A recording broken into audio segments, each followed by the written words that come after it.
Mandanya kumviriza ijwi rya Amerika.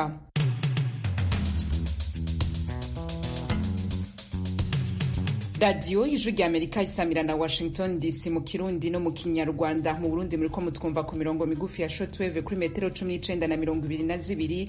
Mu Rwanda mutwumva kuri FM 104 n'ibice bitatu y'ijwi rya Amerika no kuri FM 88 n'ibice bitatu ya radio Inshuti ya Bose. Ikaze makuru y'ukuru no mugoroba mugiye gushikirizwa na Jewe Diane Nininahazwe. Mu gihugu c'u Rwanda amasengesho yo gusabira ico gihugu yarasanzwe aba mu ntango z'umwaka akaba yari yarahagaritswe kwerekiza ca COVID-19 kuri no wa Mungu yasubiye gutunganywa. Pasteur Antoine Rutayisire amenyerewe kwigisha muri ayo matoraniro yahaye ubutumwa ki abayobozi. Ikintu cya mbere umuyobozi wese azabona, iyo abantu bagize ibibazo basanga umuyobozi, iyo abantu bagize ibibazo bashaka kumva umuyobozi. Vugana n'abantu, baha icyizere, babwira uko ibintu bigenda, babwira uko utekereza, kubaha icyizere. Uyu ni Pasteur Antoine Rutayisire mu nyigisho yatangiye mu gisabisho cyo gusabira igihugu c'u Rwanda. Hakurya y'u Rwanda mu Burundi naho abarovyi basanga kwikingirikiza ca COVID-19 bikibagoye. Ano makuru yose arimo nagezo hirya no ku isi turarambura mu kanya isase mu bihagufi y'amaradiyo yanyu. Amakuru tubafitiye reka tuyahere ko yagezwe hirya nino ku isaha. Ibisasu bibiri vya bombe bikekwa ko vyatezwe n'abiyahuzi vyaturikiye imbere y'isengero rya Ecclesia Katolika ryo mu gisagara ca Makassar muri Indonesia, vyakomerekeje abantu n'imiburiburi 14. Polisi y'akarere vyabereyemwo yavuze ko ivyo bisasu vyaturitse mu mwanya abantu babiri bariko bagerageza kwinjira mu isengero yari kwiberamwo imisa y'ibisandasanda.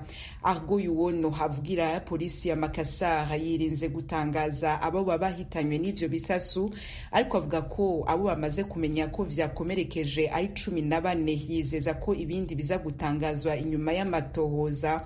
Umwe mu bahinga mu vy'ibitero vy'iterabwoba akaba na mwarimu kuri kaminuza muri Indonesia yabwiye ijwi rya Amerika ko atankeka igitero cuno wa Mungu cakozwe n'intagondwa ziyitirira idini rya Islam.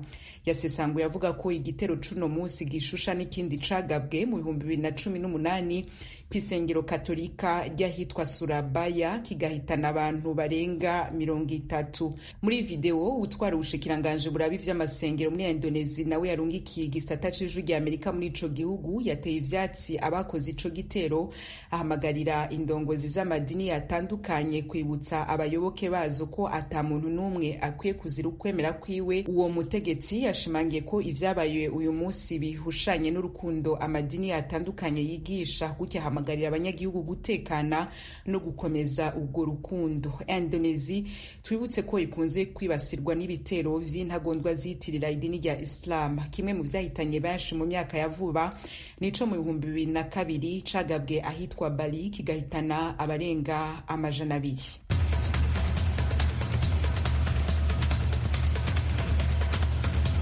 Tubandaniriza muri Madagascar aho Didier Ratsiraka yahoze ari president w'ico gihugu yitavye Imana ku myaka 84. Hashengeye nyuma y'indwi yaramaze ari mu bitaro aho yariko avurirwa ingwara y'ibicurane. Nyakwigendera Ratsiraka yategetse Madagascar kuva mu 1975 gushika mu 1991, agaruka mu 1997 gushika mu 2002.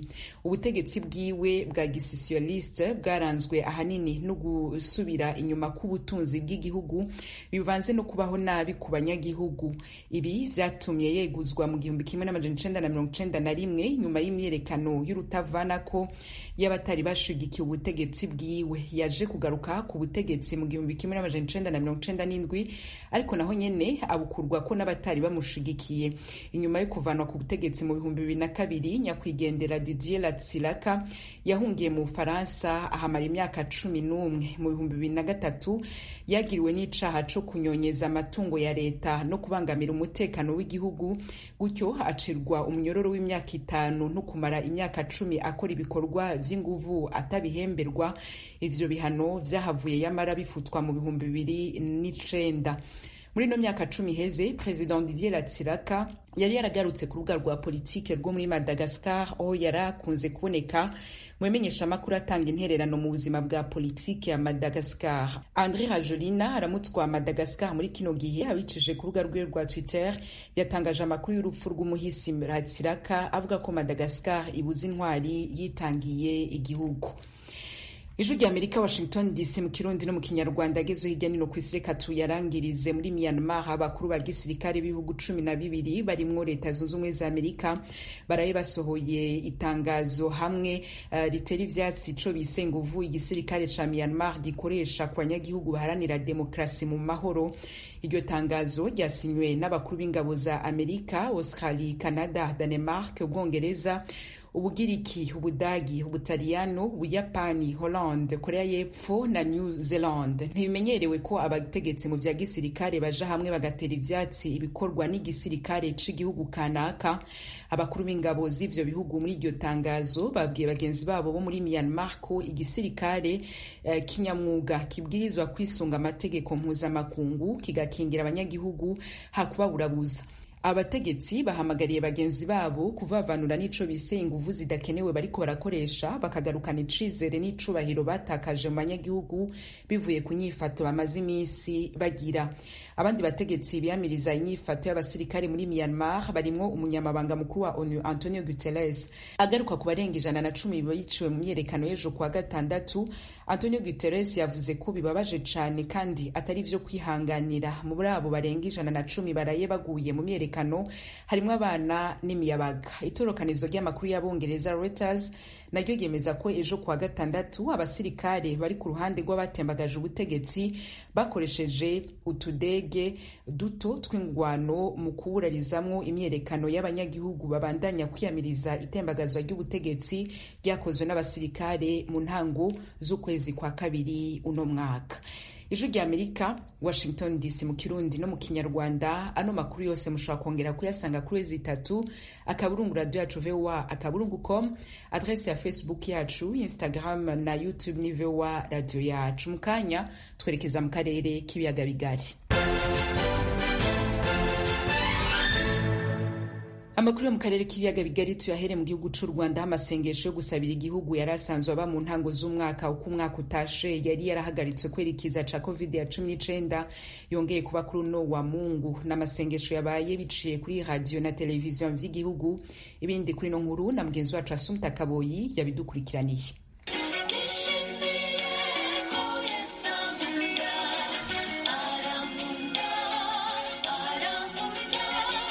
Kuri inshuro ya masengesho yabaye mu buryo budasanzwe kuko atahuje imbaga y'abayobozi nk'uko byari bisanzwe bikorwa mu myaka itambutse. Byari bimaze kuba akamenyero ko buri ntangiriro z'umwaka haba amasengesho yo gushima Imana. Amasengesho akaba inshuro imwe buri mwaka.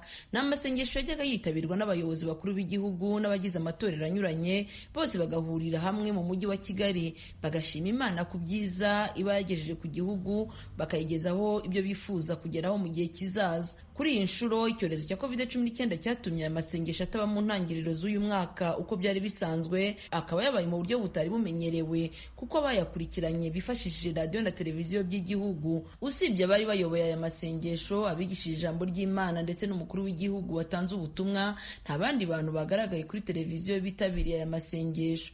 Mu butumwa Perezida Paul Kagame yagejeje ku banyarwanda binyuze kuri televiziyo y'igihugu, yavuze ko nubwo icyorezo cya COVID-19 cyahagaritse ibintu byinshi, ariko yishimira ko umuco wo gushima Imana no gusengera igihugu gikomeje. Perezida Kagame mu ijambo yavuze mu rurimi rw'icyongereza yavuze ko hari byinshi byo gushima Imana, agaruka mu buryo abanyarwanda ndetse n'abayobozi bakomeje kwirinda ingaruka zikomeye zatewe na COVID-19. Perezida Kagame asobanura ko nk'igihugu bishimira inkingo zabonetse zizafasha gusohoka muri ibi bihe byatewe na COVID-19, abanyarwanda bakongera kubaka ubukungu bw'igihugu. Mukuru w'u Rwanda yavuze ko guhura nk'abayobozi ari umwanya mwiza wo gutekereza ku nshingano zabo no kongera imbaraga mu gukorera abanyarwanda. As leaders, this gathering nk'abayobozi rero guhura dutya ni umwanya mwiza wo gutekereza ku nshingano zacu no kongera imbaraga, ubushake n'uburyo bwo gukomeza gukorera abanyarwanda. Ntabashidikanya ko iki cyorezo cyagize ingaruka zikomeye ku banyarwanda, cyane cyane basanga mu intege nke. Ibyo dukora byose rero tugomba kubikora tuzirikana buri gihe ko tubikorera abo dushinzwe. Nta gushidikanya ko iri sengesho ry'uyu munsi ritwongerera imbaraga n'ubushake byo gukorera hamwe kugira ngo tugeze igihugu cyacu ku rwego twifuza. Pasiteri Antoine Rutayisire umenyerewe kwigisha muri aya materaniro nawe yagarutse ku nyigisho yakuye muri Bibiliya zivuga ku myitwarire y'abayobozi mu gihe cy'ibibazo. Pasiteri Rutayisire yifashishije ingero za bamwe mu bayobozi bamwe bavugwa muri Bibiliya, yasobanuye uko umuyobozi akwiye kwitwara mu gihe cy'ikibazo. Ikintu cya mbere umuyobozi wese azabona, iyo abantu bagize ibibazo basanga umuyobozi. Iyo abantu bagize ibibazo bashaka kumva umuyobozi. Vugana n'abantu, baha icyizere, babwira uko ibintu bigenda, babwira uko utekereza. Kubaha icyizere, cyane cyane iyo uri umuntu usenga ufite Imana.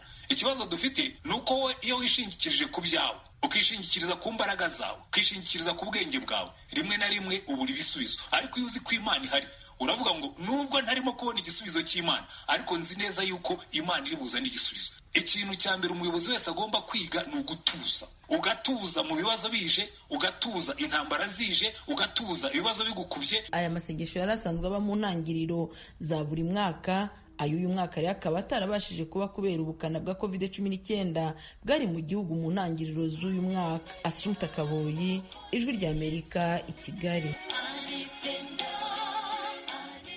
Assumpta Kaboyi, urakenuye. Tukivuga ivya COVID-19 mu karere k'ibiyaga bigari, abarovyi barobera mu myeha ya Nyanza-Lac na Mvugo mu ntara ya Makamba mu bumanuko bw'u Burundi bavuga ko bigoye kwirindikiza ca COVID-19 kubera ko ubwato baba barimwo ari buto kandi bagategerezwa kwegerana. Inkuru y'Ijwi ry'Amerika yateguye iciye ku bakunzi bayo mu Burundi, murayisomerwa na mugenzi wacu Desire Hatungimana ari Kigali mu Rwanda. Nk'uko bivugwa n'umwe mu barongoye abarovyi ku mweha wa Nyanza-Lac, komine Nyanza-Lac, intara ya Makamba mu manuko bw'u Burundi, barazi ko ico kiza gikaze kandi cica, kandi ko bigishijwe uburyo bwo kucikingira. Abo barovyi bavuga ko ikibazo bagira nk'uko babandanya bivuga n'uwo mukuru w'abarovyi kuri uwo mweha nuko bakaraba amazi yo mu kiyaga Tanganyika, ayo nayo akaba acafuye. Nukuri imigirwa ijanye na corona no kwikingira corona aha kuri ino plage nk'abarovyi twitwamo neza kuko twaranatomboye turagira n'abaganga baje kudushigikira kugira badufashe kugira twikingire ico kiza. Mbo badufasha ko chloro n'amazi. Mugabo amazi naho ikibazo dufise ku mazi niko atamazi meza ariho, tuvoma Tanganyika nayo ifise ubucafu. Ego hamavu ico abarovyi uko tubahanura misi yose bavuye mu mazi hajya bageze mu gatondo, imbere yo gukora ikintu cyaco cyose bamaza gukaraba amazi arimo chloro. Uwo murovyi abandanya amenyesha ko ishirahamwe mpuzamakungu gita amagara y'abantu ku isi OMS mu mfunyafunyo y'igifaransa ryabaronkeje abaganga baba hafi bakaza barapima ubushuhe, uwo biketse bagaca bamutwara kumupima COVID-19 mu bituro vyategekanijwe n'ubushikiranganji buraba ivy'amagara y'abantu mu Burundi. Ukuntu tugwana ngaha daye twaragize n'ibakwe, turaronka abaganga barungishwe na OMS, sandi dukorana ngaha misi yose na baganga bane, misi yose bama ngaha, misi yose nta musi n'umwe bategera basuka ngaha, badufasha misi yose ku mpanuro. Arico abanyagihugu abarovyi bibagiye bakababwira ati mwibagiye, ukuvuga yuko umurovyi avuye mu mazi arakaraba, aje gukaraba akamupima ubushuhe, bamupima ubushuhe basa afite ubushuhe burenze, ubwo nyene haca haza intervention rapide kimutwara aho basanzwe bapimira corona na Ebola.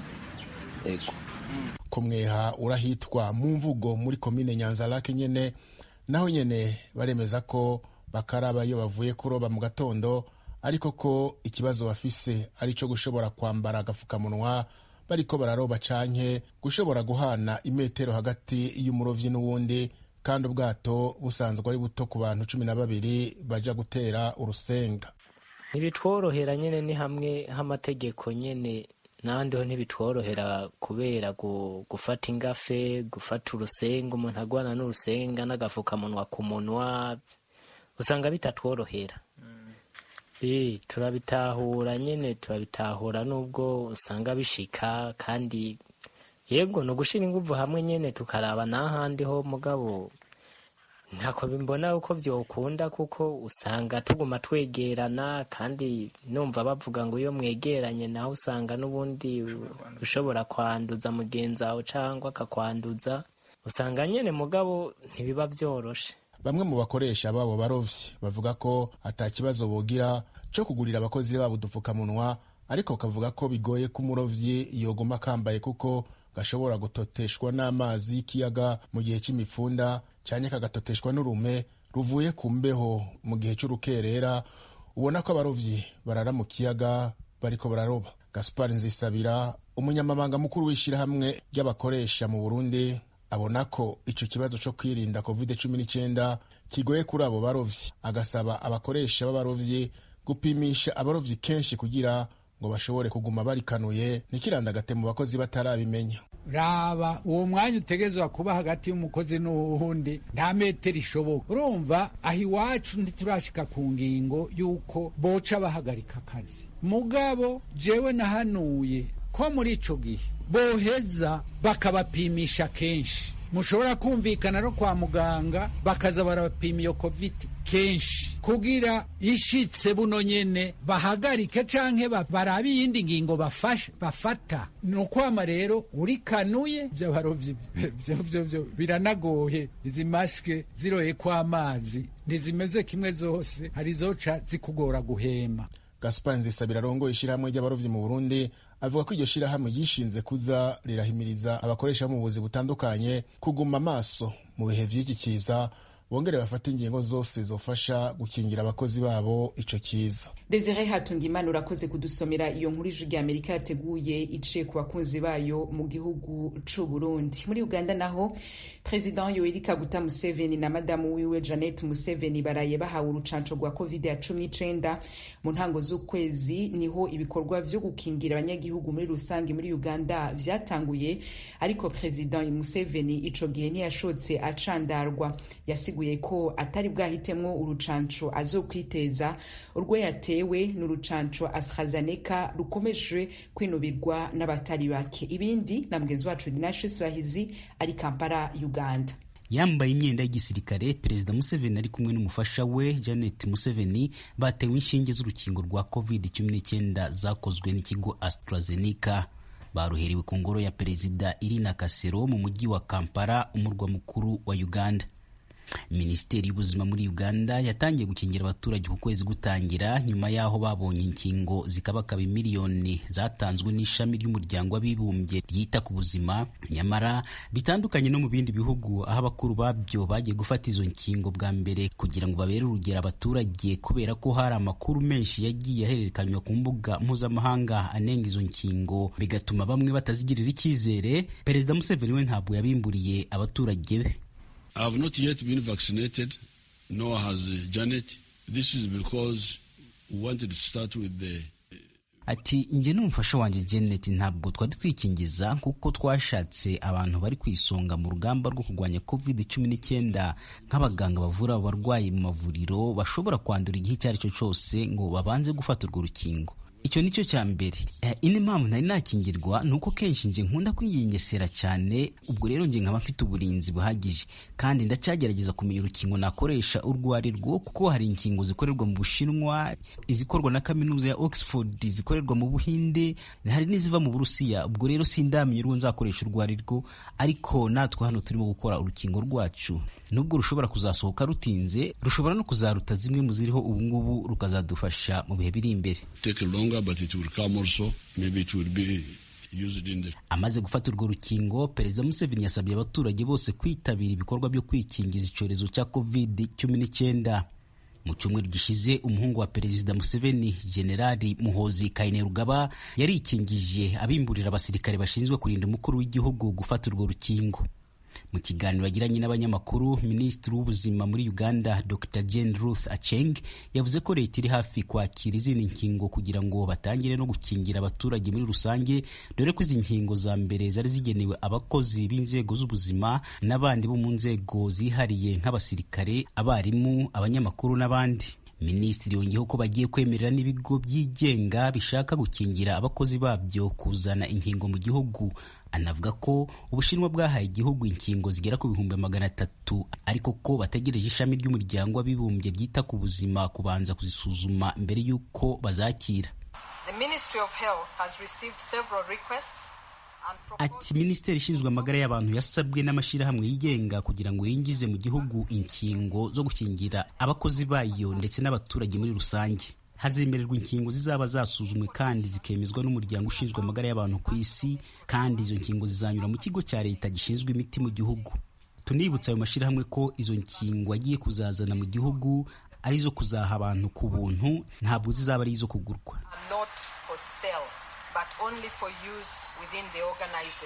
Hagati aho, umukuru w'ikigo gishinzwe kurwanya indwara za virusi mu gihugu Pontiano Karebu yatangaje ko mu gihugu hamaze kubonekamo COVID y'ubundi bwoko busa nk'ubwabonetse muri Afurika y'Epfo.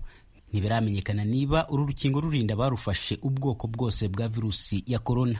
Abanduye iki cyorezo mu gihugu basaga gati 40,000 kandi abenshi baravuye barakira, abandi 354 bo barapfuye kandi hafi 50,000 nibo bamaze gukingirwa, ukurikije Minisiteri ishinzwe amagara y'abantu. Hashize icyumweru kimwe Uganda yujuje umwaka kuva umurwayi wa mbere wanduye COVID-19 agaragaye mu gihugu. Ignatius Bahizi, Ijwi ry'Amerika, Uganda. Ijwi ry'Amerika, Washington DC, mu Kirundi no mu Kinyarwanda. Turabandanya n'ibiganiro tubafitiye muri kano kanya. Uko imyaka igenda, umupira w'amaguru ku rwego rw'abafasoni n'abakobwa wagiye uratera imbere ku buryo buboneka, gusa haracana inzitizi zimwe zimwe. Mu karere ka Sekafa cane cane nko mu Burundi, vyoba vyifashe gute? Mugenzi wacu Fidel Niyongabo ibi arabigaruka ko na Madame Janine Kamariza ari mu ihuriro ry'umupira w'amaguru ku rwego rw'abagore mu ishyirahamwe ry'umupira w'amaguru mu Burundi FFB, hamwe na Belize Ininahazwe amenyereza equipe la Colombe FC y'abakobwa bakina umupira w'amaguru i Bujumbura mu Burundi. Madame Janine Kamariza niwe atangura avuga uko ivy'umupira w'amaguru mu bakobwa n'abafasoni vyifashe mu Burundi. Hano mu gihugu cacu c'u Burundi novuga ko umupira w'amaguru ku rwego rw'abigeme n'abakenyezi ubwo rukino rwifashe neza, rurifashe neza ariko ruracafise intambwe yo gutera. Mvuga ko rwifashe neza kuko turabona ko hari amahiganwa atunganwa, hakaba inkino mu byicaro bitandukanye no mu mice itandukanye. Nico gutuma mvuga ko gushikaho bimeze neza kuko urukino rurakinwa naho intambwe idashimishije cyane. Karorero notanga nko ngaha mu gihugu cacu c'u Burundi turatunganya inkino championnat national nko mu cicaro ca mbere muri Ligue A no mu cicaro ca kabiri. Nko mu cicaro ca mbere tukaba twararonse nk'imigwi ishika 10 ishobora guhiganwa. Twarakinishije inkino zishika kuri 90. Ubu muri kino gihe harahiganwa imigwi iri mu cicaro ca kabiri. Iyo migwi nayo ni 10 nyene, iracariko irahiganwa. Ni ukuvuga ko aho honyene turabona ko urukino rukinwa. Aho simvuze no mu mashure, kuko mu mashure ubu turabona ko hariho amahiganwa atunganywa za interscolaire, ugasanga urwo rukino rw'umupira w'amaguru rurakinwa n'abigeme naho nyene.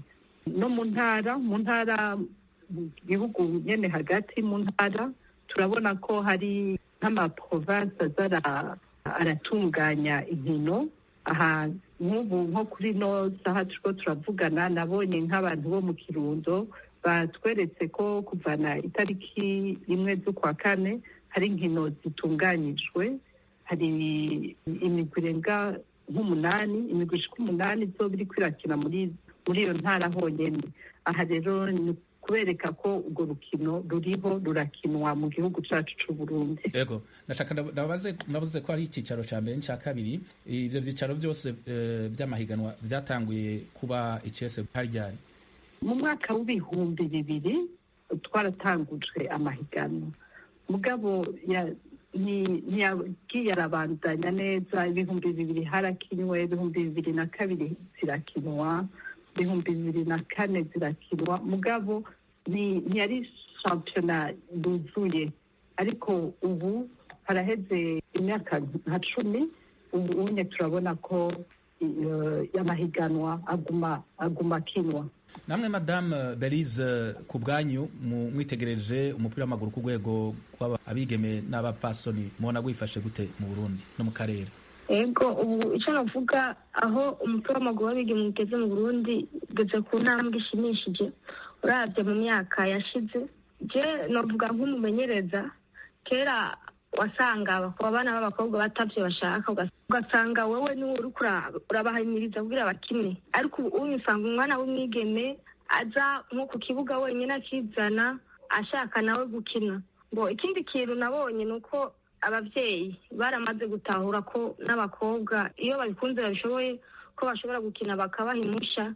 Kera wasanga abavyeyi babasanga no ku bibuga bababuza gukina, ariko ubu usanga kenshi abavyeyi banabaherekeza ku bibuga kubashigikira. Bumva ko ubu byaramaze gukundwa n'abigeme bivanye no mu mashuri mabura muri primaire na secondaire. Ubu hari amahiganwa y'abanyeshuri b'abigeme ku mupira w'amaguru, mbese muri siporo zose.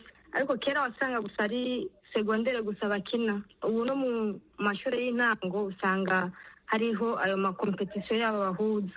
Rero muri rusange nk'uko Madame Jeanne yabivuze, ubu umupira w'abigeme mu gihugu cyacu wifashe neza, naho novuga ko ari ibice 100%. Ariko ubu amahiganwa ni menshi, barakina shampiyona irahari, yaba y'abakuze cyangwa iy'abana.